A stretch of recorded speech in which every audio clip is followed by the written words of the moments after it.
Welcome to our podcast. This is Friends on Fire. I'm Mike. I'm a lifelong devotee of financial independence. I even wrote a book about it. And I'm Maggie, a newer convert, but just as passionate, especially on the intersection of minimalism and financial independence. We're one and the same.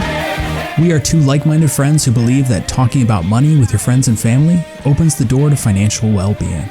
The Friends on Fire podcast is about dispelling myths, building financial acumen, and sharing your financial independence journey with the people you care about. This is Friends on Fire. Hey, Mike. Hey, Maggie. How's it What's going? going on? Oh, jinx. I know. Yeah. How's it going? Good. You know, it is quite beautiful in Atlanta, but I came back from Michigan over the weekend and it was snowing. There was a wind advisory and it was totally disgusting. And I don't know how. What was the temperature? It was like 35 degrees and high winds. I thought you were going to say like 2, but that still sounds cold. Yeah. Yeah. Cold enough where everything kind of melts once it hits you. But, it's actually kind of the worst temperature to be at, in my opinion. Yeah. I was in shorts and a t-shirt here. I know. Well, when I got back, I changed into shorts. But while I was up there, it was disgusting.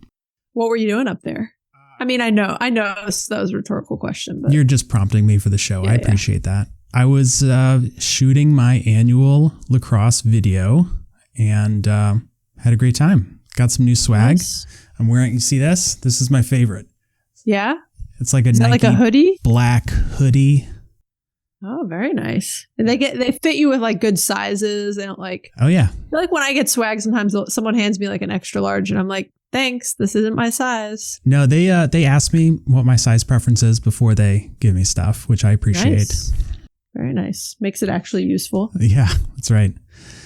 So while I was up there, and actually every time I go up there, I reflect on my college experience and also lament the current cost of higher education.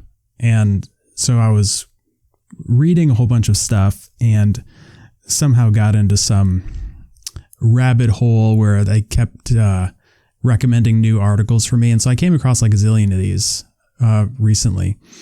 But we picked out one about college and saving money on college that we would thought we'd read and then provide some thoughts on. And not just about the article itself, which I think has a bunch of interesting points in it, but I have some questions for you, some hypothetical questions about the future of your children, which I'm going to ask you at the end of this. Oh, I'm excited. I'm intrigued. Well, it's not that big of a deal. It's like one question now that I think about it. Oh, okay. Well, you made it sound like it was a whole set of questions. No, actually, no, it's one question. Okay. Maybe with like a sub question. Well, this definitely has me thinking about certain things actually differently than you might expect related to college. And I'm excited to read this article and talk more about it because it's about college. It's about trade-offs. It's an interesting sort of, philosophical thing that, look, I'll be honest too, even if you don't have kids, what I was about to say, if you don't have kids or if you don't plan on putting your kids through college, either way, it doesn't really matter. If this sounds not applicable to you, I actually would challenge you to listen because I think there are some things about this that are just kind of interesting to apply towards your own adult financial life and trade-offs and priorities and kind of how you make decisions. Maggie, as you were saying that, it made me question something unrelated to this topic. Do you think that people start listening to shows and then determine early on that they don't want to finish it? Or do you think that for our shows, once they start, they if they listen to the first 5 minutes, they're going to listen to all of it? I genuinely don't know. That's actually a good point. I would imagine some people read a title and think, oh, cool, that's about college. I'm not going to listen because I don't have kids or whatever. Or there could be some super fans that just enjoy hearing us talk about anything. Yeah, they're like, I'm going to power through this regardless of how boring it is. Yeah, or they're just practicing their English. There could be a million reasons why people are continuing to listen if they no longer care about the topic. But that is a good point. You probably aren't even, the people who needed to hear that statement probably aren't even listening now. Right. So we'll move on. All right. So let's read through this article. It's pretty short. I found it on CNBC.com. written by Jessica Dickler. The title is There's a Quicker, Cheaper Way to Go to College, but Fewer Students Are Trying It. So let's jump into this article. Starting a community college and then transferring to a four-year school is a proven pathway to getting a degree for significantly less money. Yet fewer students are going this route.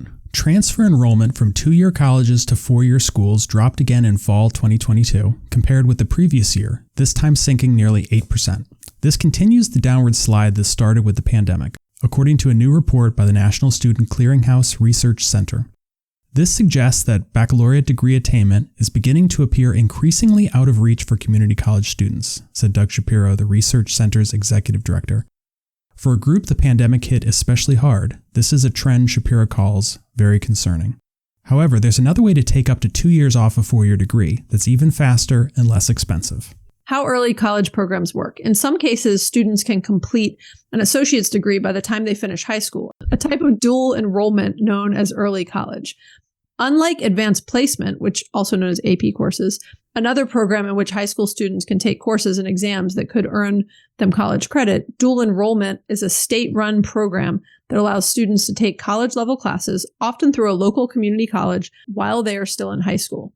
These programs are not restricted to high school students on a specific and often accelerated academic track, as many AP classes are, which, by the way, means they're available to anyone. At least 35 states have policies that guarantee that students with an associate's degree can transfer to a four-year state school as a junior.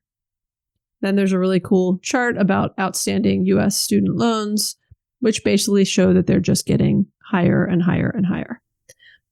So that shaves 2 years off the cost of a bachelor's degree, effectively cutting the tab in half, not to mention the student loan debt.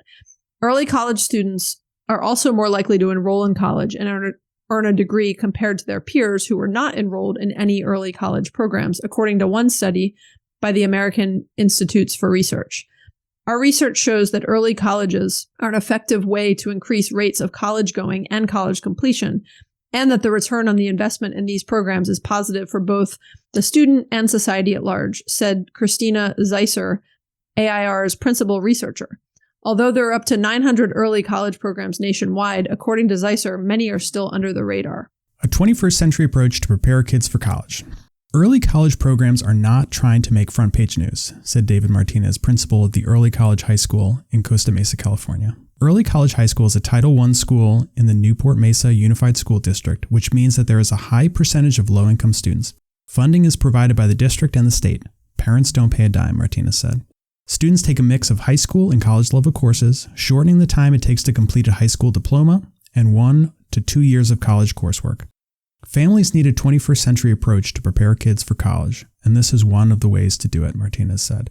Nearly 2/3 of community college dual enrollment students nationally were from low or middle-income families, according to an earlier study from Columbia University's Teachers College. Of those students, 88% continued on to college after high school, and most earned a degree within 6 years. It's a very smart way to start your higher education, said Martha Parnham, Senior Vice President of Public Relations at the American Association of Community Colleges. Man, that's a mouthful of a title. Look, this whole article, I feel like, is some sort of like an SAT test. Like, we're both having trouble reading it. And it's a lot of like long association names and it's like, for some reason, I think we're both just struggling. And I was think thinking, either like, of us would get into college right now. I hope this wasn't like some sort of an entrance exam, because we're both failing it. All right. So a couple short paragraphs left.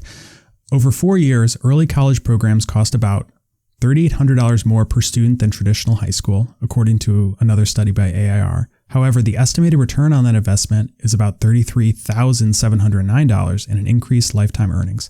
Getting an associate's degree for free can really put you on a path where everything seems more feasible. Okay, I'm glad we muscled through that article. Yes, muscled's a good word. So many thoughts. When I sent this over to you, you reminded me that in one of our episodes, we interviewed Jason Brown. 160. Episode 160. And he talked about dual enrollment. And I guess it didn't really register with me, or it was so long ago that I just don't remember. But I know about taking community college classes, but I guess I didn't fully process the idea that high school students can also go to college while they're in high school and start and do both paths of education simultaneously. And that really caused me to reflect and think on my own college expenses and what I'm doing for my kids. So that was like my big takeaway here. Yeah. Yeah, it's interesting. And I mean, I remember it's one of the things Jason was talking about is a huge way to save money, because I know in the article you can do it for up to 2 years. You can do it like a lot of schools allow you to do it your junior and senior year of high school, which can help to replace your freshman and sophomore year of college. You can even just do it for a few classes. But I remember Jason talking about, look, if you do it for 1 year worth of classes, that's 25% you just saved off the cost of college, not just in tuition, but in room and board and, all of the costs of college. And the fascinating thing about dual enrollment, which they said in the article, but it's worth just reinforcing, is in most states, there are various programs that fund it. So you're not even paying, you might think like, oh, well, I'm paying community college fees, but you're not actually. When you truly do dual enrollment, it's covered. I don't know what actually is paying for it, but it's covered by the state, I believe the state in some way. And you're essentially like on a scholarship kind of, or you're on financial aid or whatever you want to call it, but it is paid for. And you end up paying for like books and some kind of fees like that. But you don't pay for the actual tuition. Yet if you were going in as a freshman, you would. So Maggie, I have a quiz for you. What is the current cost of attendance annually at the University of Georgia for non-residents? I know you went to Georgia in-state. You had Hope Scholarship, I believe. What do you think it is for everybody else? Well, I'm going to give you a two-part answer depending on what your answer is. So I'm going to go with, I was actually just Googling this about some other schools recently, a non-resident, not room and board, just tuition. No, cost of attendance. Oh, including room and board. Mm-hmm. That's a tough one because, okay, whatever. I like doing it without room and board, but okay.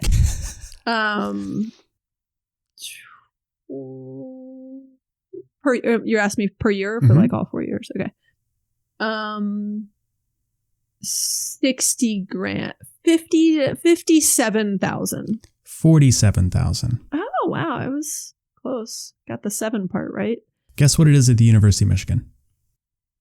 Ooh. I'm going to definitely go with more, but 56,500. 76,000. Gee, what are they doing up there? What's happening in Michigan? I don't know. I don't know. Geez.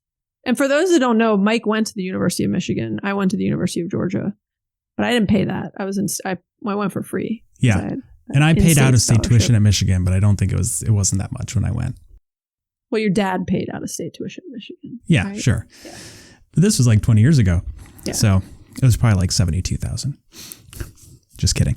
It's really high. Can I tell you? Go on with your point, and then I want to tell you a fun thing I recently learned. Well, tell me your point, because I'm gonna ask you my hypothetical question next. Okay, the fun thing I learned, and we're gonna do a future episode on this someday because this is more than we can get into here. But I had the most fascinating discussion with somebody who, I'm not going to name their name, but shout out to you. She is in charge of admissions at a school in Atlanta, a private school in Atlanta, and has worked at a number of other private colleges, and private college when I say school. And our kids are playing volleyball together. She is incredibly knowledgeable in this space. And I used to have a view about private education, or out of state even, Mike, that I was just like, oh, my kids, like, I wasn't a big proponent of that. I was like, it's a lot of money. It's just really expensive. And I learned about the discount rate. Are you familiar with this? Maybe. I'm not familiar with that term. The number you just quoted is the book price. Oh, yeah. That's it's all sort of a racket. Like they charge you what they think you will be able to pay and accept their offer, right? Yeah, but if they want you, yeah. But right. But so the discount rate basically is, they don't advertise it, and it's not called that. This is actually a measurement that is measured by a number of organizations, the sort of organizations that were quoted in that article that I couldn't pronounce the names of. But the discount, I learned basically that private schools or like to out-of-state public schools sometimes, they give out, I always thought the only way you were going to get like any scholarship money was to be like really high need, or low income, or like amazing at sports or some sort of other like crazy good SAT score. Like you just had to be like exceptionally talented. But I learned that these schools give out a lot of, it's not even really a scholarship. It is a discounted rate that they offer, and they have big budgets for it. And I had no idea. And here's the fascinating stat, Mike. What do you think is the average discount rate that private colleges and universities offered in 2021? Average and the across discount rate all is students, how much? or average All private. across those who got a discount? All students. So if their ticket price is what you just said, like, so we're talking about private colleges, but let's say all the private colleges in the US, they charge like the rates you just gave as an example. And I'm just talking about tuition, not room and board. But the tuition, let's say the tuition is $100,000 at those schools. What percentage is actually being paid, right? The amount that's discounted off that, the rest is paid. So if 30% is discounted off, then people are only paying 70% of the ticket price. What do you think the discount rate was in 2021 across all private schools in the US? I don't think everybody gets a discount. So they don't. Right, but this is the average. Some people get 100% so including off. those people who don't get any discount. Yeah. What's not included is athletic scholarships, because those are actually handled by a different 40%. They come from different funding, which I also learned. 54.5%. And every year for a long time, it's been about 50%, which I thought was fascinating. So the average person is only paying half of that actual ticket price at a private school. Now, some people are getting a full scholarship or full ride, so they're paying $0 and they got 100% discount. Some people might be getting a 20% discount. They're paying 80%. Or 0% discount. Or sorry, 0% discount. Yeah. But the fact that averages out to if you look at all the students that came in, take out the athletic scholarships, I just was shocked by how high it was, by how much private school is actually discounted. I didn't know that about colleges. And I always sort of not fully ruled out, but like ruled out me bankrolling a private college education. And when I learned that, I was like, oh, that's like makes me think differently about some smaller private schools that could be a great experience. So that's an interesting segue into my question for you. And I think I know how you'd answer this, but if you don't answer it, then I will take your answer and then follow up with my own point. But let's say your daughter wants to go to Georgia and you have to pay out-of-state tuition. So it costs you. But I live here. I know, but just bear we're with just me. pretending. So $47,000, so $188,000 for 4 years. Based on your experience at the University of Georgia, would you think that was an appropriate option for her? Would you be supportive? Would you pay that $188, or would you try to find an alternative? So I'm asking this because like you went to Georgia and I think you had a reasonably good time. You were well educated. I would say it was a good experience for you. So at $188,000, would that be the right price point for you? I thought you were going to ask me a different question.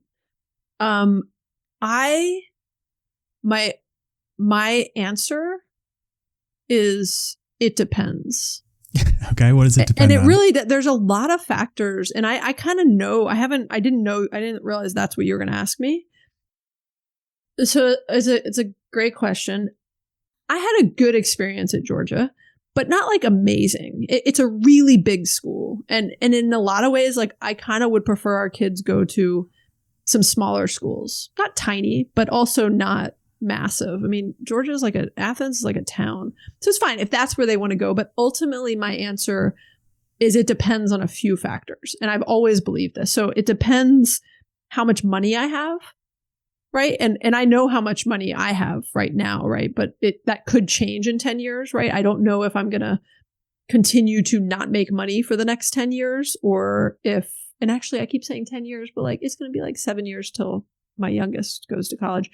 3 years till our oldest, 4 years till our oldest goes to college, which is blowing my mind right now. And so it's going to depend on like how much money we have and how much of a stretch that is. It's going to depend on what they want to do. So I would never push her to go to a school like that. But if that is like her dream and she's like, I want my kids to get a less expensive college experience personally for not for my own selfish reasons, because I'll give them some of that money if they don't spend it all in college, some of the money we've saved for college. But I don't think it needs to cost that much. So I would rather them make a more economical decision, but still be happy. But if for some reason they're like, this school has the program I want and all my friends are going there and I just think this is critical, they think it's critical and they're willing to put some skin in the game for it, then I'd be willing to handle the portion that I could afford without going into debt of that, if that makes sense, which might be, I don't know, 70% of that. But if they're going to, I have this view, like if they're going to make a decision to take an expensive college route, I want them to want it bad enough to have some skin in the game on it. Okay. That's a very thoughtful answer. And I think you answered with a lot of context, but I think in the way that I was anticipating you'd answer. So let me ask you this. So what were you anticipating? Like, it's not my first choice. Right. I don't want them to spend that much money. Yeah. So you had a good experience, but it was not an amazing experience. You think it's a good school, but it's not necessarily the best school. You would like your kids to go there, but you're not set on it.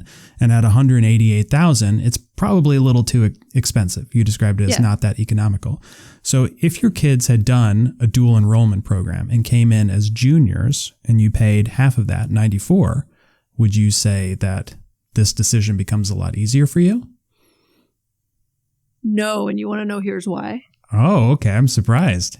So no, but you shouldn't be surprised, because this is the question I thought you were going to ask me. Because when you mentioned this article to me, you said something about the trade-off between, like, how'd you say it? Time in high school and college. Oh yeah, yeah. Time in high school and college. That's my next point. But that's part of my answer. Yeah. The reason I wouldn't is actually because my memories of high school, I have way better memories and positive times in high school than I even did in college. And so I wouldn't want them to, it's not an either or, like, right? I wouldn't want them to miss 2 years of high school to save me $100,000, right? To me, there's like a third option, right? But it's a fair example. I think it's a trade-off some people are willing to make, and some people aren't enjoying their high school experience. I think it would be short-sighted because I think they'd be missing out on some cool life experiences, unless they hate high school. I agree with you. And we have to think of this in two respects. One is the economical decision, and the other is what you want for your life. So when I look at the numbers for Michigan, if any of my daughters were like, I want to go to Michigan and pay out-of-state tuition, it's going to cost you $300,000 for 4 years, I'd be like, it is not worth it. I had a very good time there. It is a very good school. It is not worth $300,000. Now, if they came in as juniors, I think they'd have a great experience for 2 years, and I'd be happy to spend $150,000 for that type of education. But you raise a very valid point, and something that I think in some ways is more important than money and trumps any sort of decision you'd make. In theory, if you were to do a dual enrollment program, you would have to forego a lot of really incredible high school experiences. Probably the high school experiences that would get you into very good, expensive colleges. So all the extracurricular stuff that you need to do, honors classes, AP classes, newspaper, sports, all that sort of stuff, like that takes a lot of time. And I don't think you'd be able to do a college degree and your high school degree and do all of that stuff. So you are making that trade-off. And so I think if you want to treat it as a purely economic decision, then I think it makes a lot of sense. But I am also of the mind that this is about like developing as a person, not just getting an education or saving money. Yeah. It's like, I was going to make the comparison to paying off your mortgage early. It's an emotional decision, not a financial decision, for me at least. But I think a better comparison is the whole debate in early retirement of, do you suck it up and work harder and make more money? We talked about this last week on the toxic career pressure, last few weeks when we did the episodes on toxic career pressure, right? Of just, you can suck it up and work hard and get all those promotions really fast and just be doing nothing but work and make more money faster. And then get to the point where you don't have to work anymore. Or you can slow down and take a different approach and enjoy all those moments, but work less and just have different, expectations out of things. And I think it's an interesting comparison because I do think those high school experiences, and you talked about like the extracurriculars and AP classes and the things you need to get into college, which are an important aspect of it. But I think the social aspect, the social emotional aspect of it can be just as important. Now, I said it earlier and I'll say it again. That's assuming you are having a positive high school experience. A lot of people don't. I've talked to a number of people recently, and look, I got kids in middle school, and I got our youngest one is about to go into middle. Next year, I'm about to have only middle school and high schoolers, which is like rocking my mind. But I was talking to some people whose kids are having terrible experiences, a couple different people, terrible experiences in school. And in those cases, it might actually be best for your social emotional health to get the heck out of there. Yeah, you know what I mean? Like, there are situations where you can fix what's happening, but there's some where you're just like, you know what, move on, and if you could miss a year or two of high school, it might actually be good for that person and because a lot of people, when they're not, now I'm basing this on like a lot of like movies and like teen things where like, someone has like a glow up between high school and college or something, like they're struggling in high school socially, but all of a sudden they get to college and it's like, you're new, you could reinvent yourself, you got a new identity, whatever. And so I'm thinking of just, lots of like cheesy movies and TV shows I watch with my kids, but it's true, right? It could actually be an avenue to save you money and to put your kid in a better situation to, let them kind of move on to the next step of their lives. But I have a fun personal example of this. Okay. So in true Maggie fashion, 5 minutes before we aired this, I called my brother and I was like, I hope he answers. I hope he's free. And he did. And I like grilled him with like 3 questions because my brother did dual enrollment when he was in high school. And I always knew he did it, but I'm not sure that we like had a lot of in-depth discussions about it since then. I just knew he did it. And I knew he went into, at the time, UGA, or then he went to Georgia State. Maybe he was all at Georgia State. I don't know. Anyways, I just asked him, and this was back in 1995. So this was 27 years ago. He said he did his entire senior year dual enrolled at the what became Georgia State because they bought him. But at the time it was called, do you remember what it was called? Like Georgia Perimeter College. Mm-hmm. It's a community college in Atlanta, but they got bought out by Georgia State. He missed his entire senior year. He said, I was not on campus for all of senior year.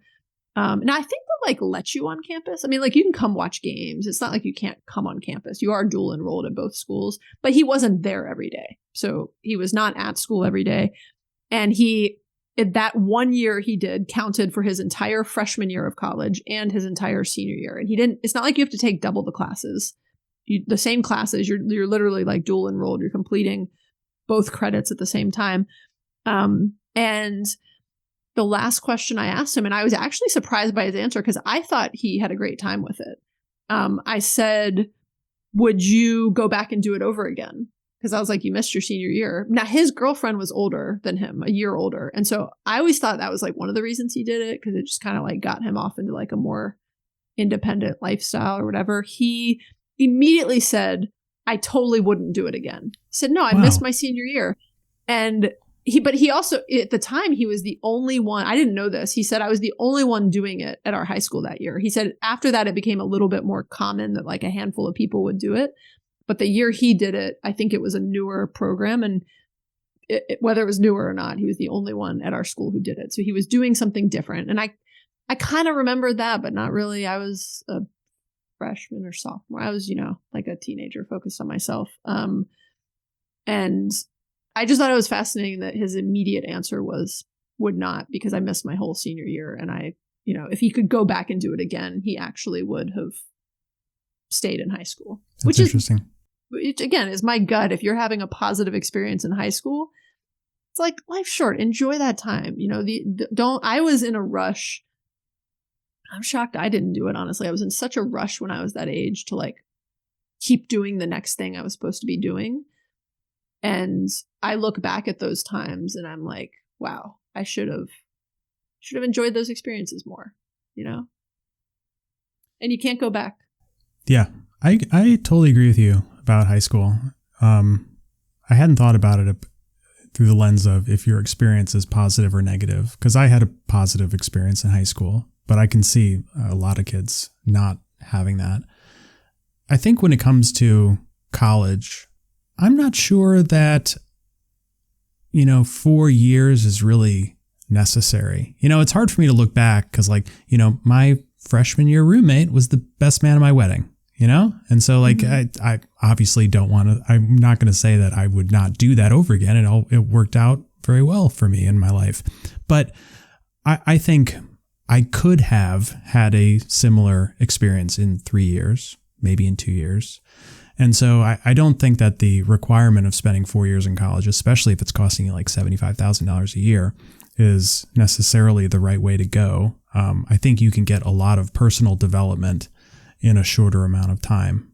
And then if you want, you don't have to go work. I mean, you can go take a year off and go travel or something. But I don't know. It's an interesting question, and I think is very dependent on, at least for me, what my kids will be like and what their interests are. And to your original answer to my question, it will be dependent on a bunch of factors. Yeah, I agree. I think we talked about that every time we talk about college, but I think of college the same way I think of a lot of financial decisions, right? It's a trade-off. You've got to kind of weigh the pros and cons, and it's hard to make the decision now when it's, 4 or 5, 6, 7 years in the future. And I don't know how my kids will grow and evolve between now and then. I don't know what they'll want to do. I don't know.